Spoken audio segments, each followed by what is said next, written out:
So social studies describe the bright future of the solar energy in India అనే ఒక question లో ఏ ఏ ఏ material అయినా ఆ క్వశ్చన్ లో ఉన్న వర్డ్స్ హార్డ్ వర్డ్స్ అన్నిటికీ నేను తెలుగు మీనింగ్స్ చెప్తాను. అప్పుడు మీకు ఆ క్వశ్చన్ మీకు ఈజీగా అర్థమవుతుంది. ఆన్సర్స్ కూడా మీరు ఈజీగా అర్థం చేసుకోవచ్చు. మీరు ఫస్ట్ ఆఫ్ ఆల్ అప్పుడు ఓన్గా కూడా రాసుకోవచ్చు. ఇది అన్నిటికీ మీకు యూస్ఫుల్ గా అవుతుంది ప్రతిదానికి కూడా. ఓకేనమ్మా. సోలార్ ఎనర్జీ అంటే energy that comes from sun. Sun నుంచి వచ్చే ఒక ఎనర్జీ. ఏ మెటీరియల్ ఈ వర్డ్స్ ఉంటాయి. Energy that comes from sun which can be used to generate electricity and heat. Sun నుంచి వచ్చే ఎనర్జీ, దాని నుంచి మనం ఎలక్ట్రిసిటీ జనరేట్ చేసుకుంటాం, హీట్ జనరేట్ చేసుకుంటాం. బ్రైట్ ఫ్యూచర్ అంటే ఉజ్వల భవిష్యత్తు. So next, inexhaustible source of energy అంటే శక్తి యొక్క తరగని మూలం, ఎప్పుడు తరగదు. సన్లైట్ సూర్యకాంతి. India A country in southern Asia, south Asian country in India అని అంటారు. ట్రాపికల్ కంట్రీ అంటే nations that are located on the tropics.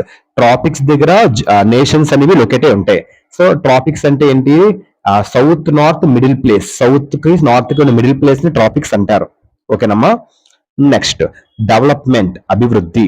Receive తీసుకొను, స్వీకరించు. ఓకేనమ్మా. చూసుకున్నామా, రిసీవ్ డిసీవ్. సి పక్కన ఈ వస్తుంది. మోస్ట్ ఆఫ్ కేసెస్ సి పక్కన ఎప్పుడు కూడా ఏ వస్తుంది.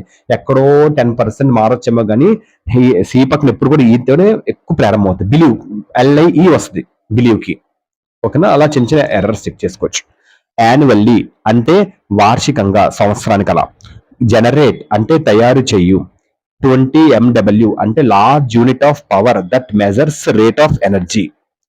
సోలార్ ప్లాంట్స్ అంటే facility that convert sunlight into electricity. So facility అనమాట. కన్వర్ట్ చేస్తుంది sunlight into electricity. Rural areas అంటే గ్రామీణ ప్రాంతాలు, పల్లెటూరు అలా. ఫైర్వుడ్ అంటే కట్టెలు, పంట చెరుకు. హీటింగ్ వాటర్ అంటే తాపిన నీరు. ఫైటింగ్ అంటే ఏంటి? పోరాటం. నెక్స్ట్ ఇదమ్మా ఈ question. Describe the bright future of the solar energy in India అనే ఒక క్వశ్చన్ కి most important words. A all in one తీసుకున్న, ఏ బుక్ తీసుకున్నా ఈ వర్డ్స్ ఉంటాయి, మోస్ట్ ఇంపార్టెంట్ వర్డ్స్. ఓకేనమ్మా. నెక్స్ట్